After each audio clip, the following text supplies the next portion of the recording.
Good morning my dear students. जैसा कि हम लोग इस चैप्टर में पढ़ रहे थे 11th स्टैंडर्ड के फर्स्ट चैप्टर में हमने काफ़ी चीज़ों के बारे में स्टडी किया about the things those were related to the chemistry. ठीक है, इस चैप्टर में हमने पढ़ा था कि जो मैटर होता है वो तीन स्टेट में एग्जिस्ट करता है, जैसे कि सॉलिड, लिक्विड और गैसेस। उसके फंडामेंटल एस्पेक्ट्स, एनर्जीज और इन सारी चीज़ों के बारे में हमने स्टडी किया है। हमारा जो टॉपिक आज है जिसके बारे में हम पढ़ने वाले हैं वो है significant figures. Actually in the significant figures में हम लोगों को जानना होता है कि सिग्निफिकेंट फिगर्स क्या होती हैं और ये किस तरीके से कैलकुलेट की जाती हैं। ठीक, अगर मैं आपको कोई नंबर देता हूँ, जैसे फॉर एग्जांपल मैंने आपको एक नंबर दिया कि हमारे पास कोई नंबर है 213 और मैं पूछता हूँ कि इसके अंदर कितनी सिग्निफिकेंट फिगर्स हैं। ठीक है, तो आपको काउंट करके बताना है कि 1 2 3, यानी कि यहाँ पर सिग्निफिकेंट फिगर्स कितनी हो जाएंगी, 3 हो जाएंगी। अंडरस्टैंड? तो इस तरीके से क्या करते हैं, हम सिग्निफिकेंट फिगर्स को कैलकुलेट करते हैं। लेकिन ऐसा क्या होता है कि सिग्निफिकेंट फिगर्स के अंदर हमको कैलकुलेट करने से पहले कुछ लॉज को फॉलो करना होगा, because those laws tell us कि हमको किस तरीके से सिग्निफिकेंट फिगर्स को कैलकुलेट करना है और कौन सी फिगर्स को छोड़ना है और कौन सी नहीं छोड़ना है, because there are a lot of the laws those were applied on them to make that clear. अच्छा ठीक है, अब यहाँ पर हम बात करने वाले हैं, इसमें जो फर्स्ट पॉइंट दिया है कि all non zero digits are significants. Mean जितनी भी नॉन ज़ीरो होती हैं, अब नॉन ज़ीरो क्या होती हैं, अगर आप 1 to 9 जाएंगे, ठीक है, तो यहाँ पर आपको जितनी भी डिजिट आई हैं 1 to 9, ये सब क्या है, नॉन ज़ीरो है। अब सिर्फ ज़ीरो को छोड़कर सब की सब नॉन ज़ीरो हो गई। ठीक है, उसके बाद बात करते हैं थर्ड पॉइंट्स पर। इसमें बात होती है कि zero proceeding the first non zero digit are not significants. In this case के ज़ीरो को छोड़कर जितनी भी नॉन ज़ीरो डिजिट है फर्स्ट वाली, वो क्या होंगी, सिग्निफिकेंट, नॉट सिग्निफिकेंट डिजिट कहलाएंगे। ठीक है, अगला पॉइंट है कि the zero between two non zero digit is called significant digit. यानी कि अगर हम बोल रहे हैं कि हमारे पास एक नंबर लिखा हुआ है 2002, ठीक, अब ये नंबर जो है इसके अंदर 2 नॉन ज़ीरो है और लास्ट वाली 2 भी नॉन ज़ीरो है। दैट्स मीन इसके बीच में दो डिजिट आती हैं, 2 ज़ीरो आते हैं, ये भी क्या हम काउंट करेंगे एज सिग्निफिकेंट फिगर की तरह ही काउंट करने वाले हैं। Understand? Okay, then the fifth point में हम बात करेंगे कि ज़ीरो एट द एंड और right of the numbers are significants provided they are on the right side of the decimal. ये पॉइंट आपको ध्यान से रखना है कि यहाँ पर क्या है, इन्होंने बोला कि राइट साइड का जो ज़ीरो होंगे किसके, डेसिमल के। फॉर एग्जांपल आपके पास कोई नंबर लिखा हुआ है ये, और मैं अगर आपसे पूछता हूँ कि इसके अंदर कितनी सिग्निफिकेंट फिगर हैं, तो आप जनरली बोल देंगे कि ये नंबर जो है ये सिर्फ और सिर्फ एक सिग्निफिकेंट फिगर है, बाकी जो इसके बाद 2 ज़ीरो लगे हैं that is not a significant figure because these are not the non zeros. ठीक है, तो यहाँ पर हमने क्या किया, एक पॉइंट लगा दिया, पॉइंट लगाने के बाद एक ज़ीरो और लगा दिया। अगर मैं अब पूछता हूँ कि इसके अंदर कितनी सिग्निफिकेंट फिगर्स हैं, than easily you can recognise कि अब ये सी वाली जो 2 ज़ीरो हैं हम इन्हें भी एज अ सिग्निफिकेंट फिगर ही काउंट करने वाले हैं। अंडरस्टैंड? ओके, यहाँ पर अब जो पॉइंट आता है इसमें बात होती है कि during addition and subtraction the result can not have more digit to the right of the decimal point than either of the original number. यानी कि यहाँ पर आपको ध्यान रखना है कि आपके पास दो नंबर दिए हों, फॉर एग्जांपल आपके पास नंबर दिया है 234, ठीक, 0.1, और एक नंबर दिया है आपके पास 111.32 या 4, ठीक। अगर आप इन दोनों को कैलकुलेट करते हैं तो आपके पास वैल्यू कैसी आने वाली है, आपके पास वैल्यू आएगी 4.543। अंडरस्टैंड? अब जब आप इस नंबर को रिप्रेजेंट करेंगे तो आपको वही नंबर रिप्रेजेंट करना है, जैसे फॉर एग्जांपल ये सिर्फ 1 डिजिट है आफ्टर द पॉइंट, तो यहाँ पर भी क्या करना है, आपको सिर्फ और सिर्फ 1 डिजिट रखनी है आंसर में आफ्टर द पॉइंट्स। तो हमारे पास यह आंसर इसका हो जाएगा 3.345.4। This will be the answer of this question. ठीक है, तो इस एग्जाम्पल का आंसर जो आएगा हम इसे रिप्रेजेंट करेंगे इन दिस वे। अंडरस्टैंड? अगला पॉइंट है कि जब आप मल्टीप्लिकेशन या डिवीजन करते हैं तो उस कंडीशन में भी आपको ये प्रॉपर्टी ध्यान रखनी है कि जिसके अंदर राइट साइड में लीस्ट डिजिट दिया होगा हमें उसकी अकॉर्डिंग उस आंसर को रिप्रेजेंट करना है। आई होप आप इसे समझ गए होंगे अच्छे से।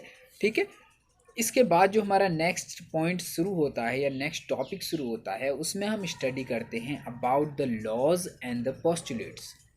ठीक, means laws, those laws which govern the whole chemistry, यानी कि जब आप कोई भी रिएक्शन करेंगे या फिर किसी कॉन्सेप्ट को पढ़ने की कोशिश करेंगे तो वहाँ पर जो चीज़ें अप्लाई होती हैं वो हम इसके अंदर स्टडी करने वाले हैं। ठीक है, तो हमारे पास जनरली क्या है, यहाँ पर 5 लॉज हैं जिनको हम स्टडी करेंगे और ये 5 लॉज जो हैं इनके ऊपर हमें बात करना है। ठीक है, तो हमारा फर्स्ट लॉ है law of conservation of mass. ठीक, the second law of definite proportion, third law is law of multiple proportion, Gay-Lucas law of gaseous volume, and the last and very important law that is Avogadro law। ठीक है, in laws के बारे में हम यहाँ पर study करने वाले हैं। Point number 1, there we study about the law of conservation of mass. Conservation का मतलब होता है किसी चीज़ का बने रहना, यानी कि जो पहले था वही बाद में भी बना रहे, that is called the conservation. ठीक है, तो यहाँ पर कंजर्वेशन ऑफ मास की बात कर रहे हैं, तो इसका मतलब ये है कि आपके पास जो स्टार्टिंग में मास होगा, सपोज करो ए मास था और जो लास्ट में बी मास होगा, वो दोनों ही मास क्या होंगे, एक दूसरे के इक्वल होंगे। यानी कि आपके पास कोई कंपाउंड था जिसका मास ए है, यानी कि आपने मान लिया यहाँ पर कि आपके पास जो कंपाउंड है उसका मास 2 ग्राम था फॉर एग्जांपल। ठीक, अब रिएक्शन जब कंप्लीट होती है तो उस कंप्लीशन के बाद जो आपके पास मास होगा वो भी क्या होगा, 2 ग्राम ही होगा। यानी कि दैट्स मीन कि मास जो होता है किसी भी केमिकल प्रोसेस में या फिजिकल प्रोसेस में हमेशा क्या रहता है, कंजर्व्ड रहता है। ठीक है, यहाँ पर हम बात करते हैं कि यहाँ पर साइंटिस्ट जिन्होंने ये दिया था उनका नाम था एंटोनियो लेवोसियर। ठीक है, इन लेवोसियर का क्या है, ये हैं the modern father of the modern chemistry. ठीक है, ये एक फ्रेंच थे, अंडरस्टैंड, और इन्होंने ये लॉ दिया था। इन्होंने बोला था कि इट स्टेट दैट कि matter can nether be created और नॉट डिस्ट्रॉयड, यानी कि मैटर जो होता है, यानी कि पदार्थ जो होता है, ना ही आप इसको डिस्ट्रॉय कर सकते हैं और ना ही आप इसको क्रिएट कर सकते हैं। अगर मैं सिंपली एक्सप्लेन करूं तो डूरिंग एनी फिजिकल और chemical change the total mass of reactant equal to the total mass of product, यानी कि अगर कोई भी रिएक्शन होती है तो उसके अंदर जो टोटल मास ऑफ रिएक्टेंट होगा वही टोटल मास ऑफ प्रोडक्ट भी होगा। ठीक, इसके लिए क्या करते थे कि एक्सपेरिमेंट करते थे जनरली, जिसमें क्या होता था, आपको एक कंपाउंड लेना था जो हाई स्कूल में बड़ी क्लियरली डिफाइन किया गया है कि आपके पास एक कंपाउंड है सोडियम सल्फेट। ठीक है, आपने सोडियम सल्फेट लिया और इसकी रिएक्शन करवाई बेरियम क्लोराइड के साथ, और जब आप रिएक्शन करवाएंगे तो आपके पास जो प्रोडक्ट बनकर आएगा वो आएगा barium sulphate plus 2 time NaCl। ठीक है, इसे आप बैलेंस करके देख सकते हैं, ये एकदम बैलेंस्ड इक्वेशन है, दैट्स वाई। और जब इस रिएक्शन को करने के लिए क्या करते थे कि एक कॉनिकल फ्लास्क लेते थे, उसके अंदर सोडियम सल्फेट के सोल्यूशन को भर देते थे। ठीक है, फिर एक टेस्ट ट्यूब लेंगे, इग्निशन टेस्ट ट्यूब, और उसके अंदर बेरियम क्लोराइड को डालेंगे और उसे एक थ्रेड से बांध के लटका देंगे। ठीक, मटेरियल को वे करेंगे और वे जो मटेरियल का वजन आएगा, वेट आएगा या मास आएगा, उसे क्या कर लेते हैं, नोट कर लेते हैं। उसके बाद क्या करते हैं कि हम उस फ्लास्क को लेते हैं और उस फ्लास्क को टिल्ट कर देते हैं। ठीक, जिससे क्या हो, जो इग्निशन ट्यूब के अंदर जो हमारे पास बेरियम क्लोराइड का मटेरियल था वो क्या हो जाएगा, उसके अंदर मिक्स हो जाएगा। दैट्स एक रिएक्शन टेक प्लेस करती है और रिएक्शन के बाद हमारे पास 2 प्रोडक्ट बनकर आते हैं। मीन्स ये जो NaCl होता है ये वाटर में सॉल्युबल है, तो ये आसानी से उसके अंदर सॉल्यूशन में सॉल्युबल हो जाता है, और ये BaSO4 एक वाइट कलर का PPT उसमें नज़र आने लगता है। ठीक है, तो इस तरीके से अब जो मटेरियल रिएक्शन के बाद आया है, हमने उसे पहले ही जो हमारे पास फ्लास्क था, कॉनिकल फ्लास्क, उसको क्लोज कर दिया था अच्छे से। अब हम इसे दोबारा से वे करते हैं तो हम देखते हैं कि इसके अंदर जो केमिकल रिएक्शन के बाद जो हमें मास मिला है वो एकदम इक्वल है जितना कि मास था पहले वाले कंपाउंड, यानी कि जो हमने स्टार्टिंग में मटेरियल लिए थे उन्हीं के बराबर रहता है। तो इस एक्टिविटी के थ्रू हम इस चीज़ को प्रूव कर देते हैं कि यहाँ पर जो मास जो रहता है किसी भी केमिकल और फिजिकल प्रोसेस के अंदर कंजर्व्ड रहता है। Even you can test it in a physical process too, जैसे कि फॉर एग्जांपल आपने वाटर को वे करें, ठीक, और उसी वाटर को क्या करते हैं, आप फ्रीज़ कर देते हैं। फ्रीज़ करने के बाद जब आप उसको वे करेंगे तो मास जो होगा दोनों का इक्वल ही रहेगा। Understand? Okay, now the second law that we really need to talk about, this is given by the Joseph Proust. Okay, and he said कि compound always contain exactly the same proportion of elements by weight. यानी कि जो compounds होते हैं वो exactly same proportion of elements by weight contain करते हैं. जैसे फॉर एग्जांपल अगर मैं आपसे बात करूं कि आपके पास H2O है, ठीक, यहाँ पर क्या है, 2 हाइड्रोजन है और प्लस 1 ऑक्सीजन है. अब ये 2 हाइड्रोजन मीन्स ऑक्सीजन का मास क्या, हाइड्रोजन का मास क्या होता है, 1 होता है, प्लस इसी तरीके से 1 ऑक्सीजन का मास क्या होता है, 16 होता है. और हमें पता चलता है कि टोटल जो हमारा मास आएगा यहाँ पर वो दैट्स कम्स आउट 18. तो अगर मैं इसे 18 ग्राम कहूँ, ठीक है, तो अगर ऑक्सीजन मॉलिक्यूल जो है उसके 1 मोल का मास जो है 18 ग्राम है, दैट्स मीन कि अगर आप किस 18 ग्राम लेते हैं तो इसके अंदर से क्या होगा, 18 ग्राम के अंदर 2 ग्राम तो हाइड्रोजन होगी और 16 ग्राम ऑक्सीजन होगी. दैट्स मीन 18 ग्राम को डीकम्पोज करने पर हमें 2 ग्राम ऑक्सीजन मिलेगी और 16 ग्राम 2 ग्राम हाइड्रोजन मिलेगी और 16 ग्राम ऑक्सीजन मिलेगी. ठीक है, तो इस बात को ध्यान रखना है. जैसे कि प्रोपोर्शन बाय वेट का मतलब ये है कि आप जितना मास आपके पास होगा किसी कंपाउंड का, अगर आप उतना ही मास लेने के बाद उसे डीकम्पोज करते हैं तो डेफिनेट मास प्रोपोर्शन में वो डिसोसिएट होगा. ठीक है, अंडरस्टैंड.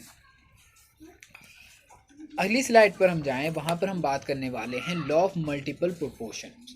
एक्चुअली मल्टीपल प्रोपोर्शन बात करता है उसके बारे में कि अगर कोई एक कंपाउंड्स के अंदर जो एलिमेंट्स प्रेजेंट हैं और अगर एक से ज़्यादा टाइम वही एलिमेंट्स एक दूसरे के साथ कंबाइन हो जाएं तो वो एक सिंपल रेशियो में क्या अपना प्रोडक्ट बनाते हैं.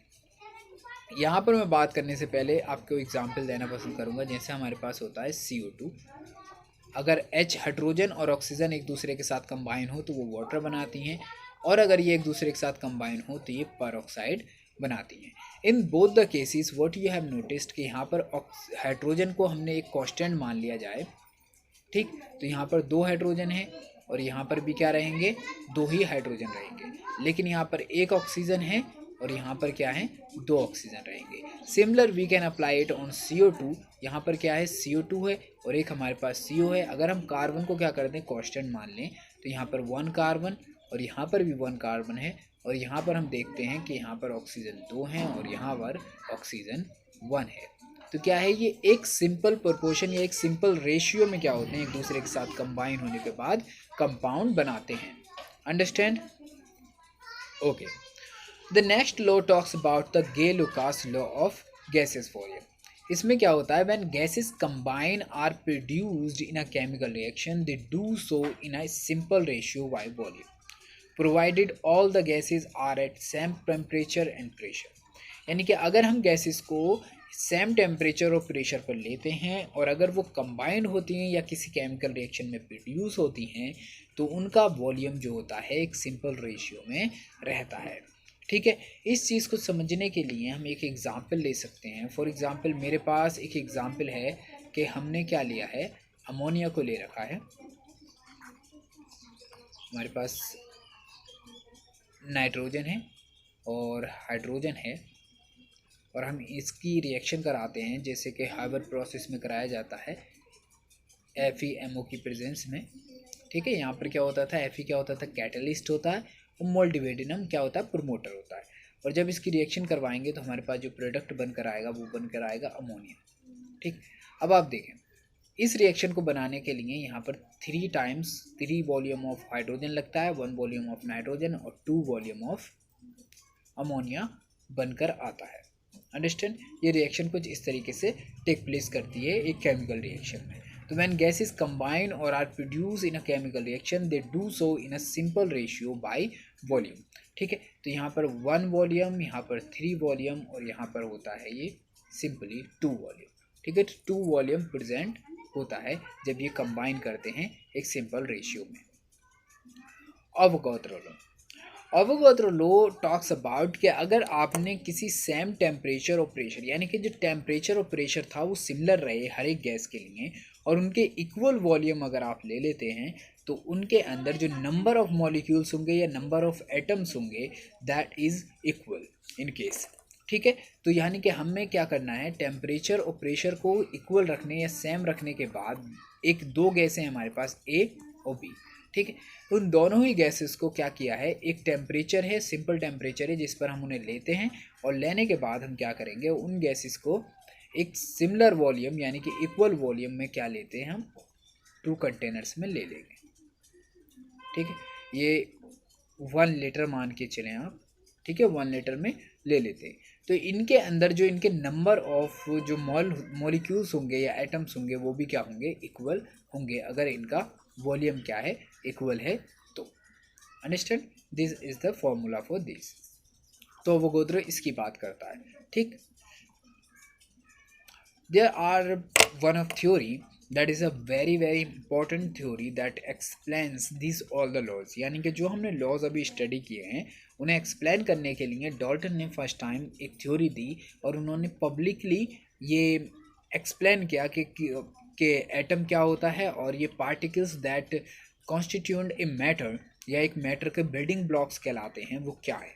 ठीक है, तो ये 1808 में एक थ्योरी दी गई जिसमें डॉल्टन ने बताया कि न्यू सिस्टम केमिकल फिलॉसफी के तहत उन्होंने बोला कि जो मैटर होता है वो कंसिस्ट करता है इनडिवाइजिबल एटम्स, यानी कि उन्होंने बताया कि मैटर जो है it is made up of indivisible particles और those particles are called atoms, यानी कि मैटर जो है छोटे छोटे पार्टिकल्स से बना होता है और ये पार्टिकल्स बहुत छोटे होते हैं और ये पार्टिकल्स इनडिवाइजिबल होते हैं, मीन्स इनको तोड़ा नहीं जा सकता।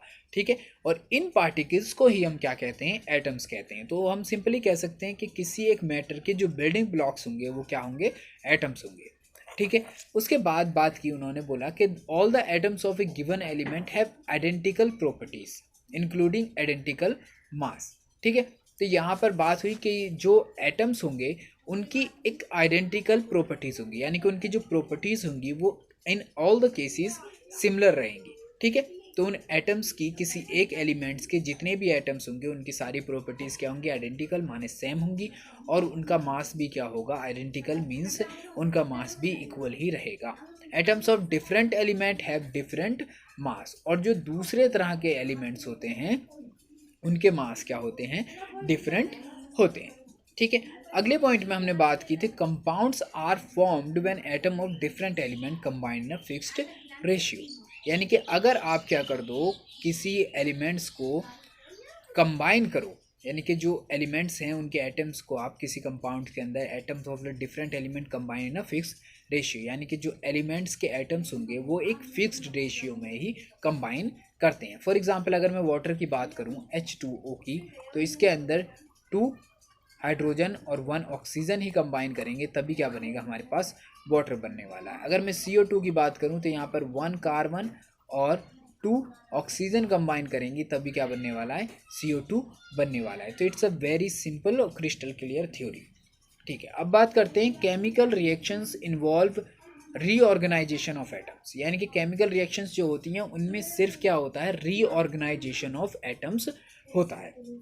दैट्स मीन के एक केमिकल रिएक्शन हो रही है तो उसके अंदर क्या होगा, सिर्फ और सिर्फ रीऑर्गेनाइजेशन ऑफ एटम्स होगा। जैसे कि हमने पीछे कंजर्वेशन ऑफ थ्योरी में पढ़ा था कि जब हम सोडियम सल्फेट और बेरियम क्लोराइड की रिएक्शन करवाते थे तो उसमें क्या होता था, एक double displacement type of reaction होती थी और नए कंपाउंड्स बन जाते थे। लेकिन इसमें कहीं भी मास ना ही किसी का मतलब all the neither created not destroyed in a chemical reaction, यानी कि जो एटम्स उसमें प्रेजेंट थे ना ही वो क्रिएट हुए थे और ना ही वो डिस्ट्रॉय हुए थे। तो सिंपली यहाँ पर जो लास्ट वाला स्टेटमेंट है ये एक्सप्लेन करता है, this one statement explain the law of mass conservation. ठीक है, अंडरस्टैंड। अब कुछ चीज़ें ऐसी हैं जो इस थ्योरी को मतलब गलत साबित करती हैं। कुछ नई पॉइंट्स या नई डिस्कवरीज हुई 90s के बाद, उन्होंने क्या किया, डॉल्टन्स एटॉमिक थ्योरी को क्या किया, बाईपास कर दिया। जैसे फर्स्ट स्टेटमेंट में इन्होंने बात की कि एटम्स क्या होते हैं, इनडिविजिबल होते हैं। लेकिन हम लोग जानते हैं कि एटम्स क्या होते हैं, डिविजिबल होते हैं, क्योंकि ये इलेक्ट्रॉन, प्रोटॉन और न्यूट्रॉन्स के बने हुए होते हैं। ठीक है, तो यहाँ पर ये सा वाला पॉइंट या पोस्टुलेट्स जो था वो गलत साबित हो गया। उसके आगे बात होती है कि जो एटम्स होते हैं उनकी प्रॉपर्टीज़ आइडेंटिकल होती हैं। ठीक है। तो it is not necessary to be identical properties. ठीक, हम इसके बारे में जानते हैं। जैसे फॉर एग्जांपल हम जानते हैं कि कुछ एलिमेंट्स जो होते हैं, जो फॉर एग्जांपल अगर आइडेंटिकल मास से लगाता हूँ मैं, तो हमें पता है कार्बन के 3 आइसोटोप्स होते हैं। ठीक, आइसोटोप्स के केस में जिनका एटॉमिक नंबर क्या होगा, सिमिलर होगा, और एटॉमिक मास क्या होगा, डिफरेंट होगा। तो ये 12, 13 और 14। ठीक है, इनमें क्या होता है कि इनकी प्रॉपर्टीज़, जो केमिकल प्रॉपर्टीज़ होंगी वो तो क्या होंगी, सिमिलर होंगी, लेकिन जो फिजिकल प्रॉपर्टीज़ हो जाती हैं वो डिफरेंट हो जाती हैं।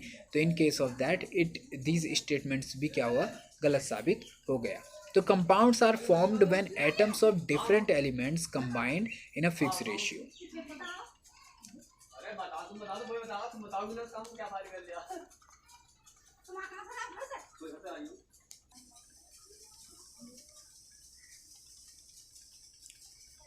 ऑल राइट, तो इसमें जो स्टेटमेंट्स गलत थे, मतलब कुछ थ्योरीज में क्या होता है कि कुछ टाइम के बाद हमें पता चलता है कि यहाँ पर क्या क्या कमियाँ रह गई थी। ठीक है, अंडरस्टैंड। तो आज के लिए इतना इनफ है, और हम जूम मीटिंग में बात करेंगे कुछ सिग्निफिकेंट फिगर से रिलेटेड, और कुछ एटॉमिक मास कैलकुलेट करने से रिलेटेड क्वेश्चंस मैं आपको पोस्ट कर दूंगा। तो please watch them carefully and right their answers, and thank you very much for being the part of this video. Best of luck, have a nice day, thank you.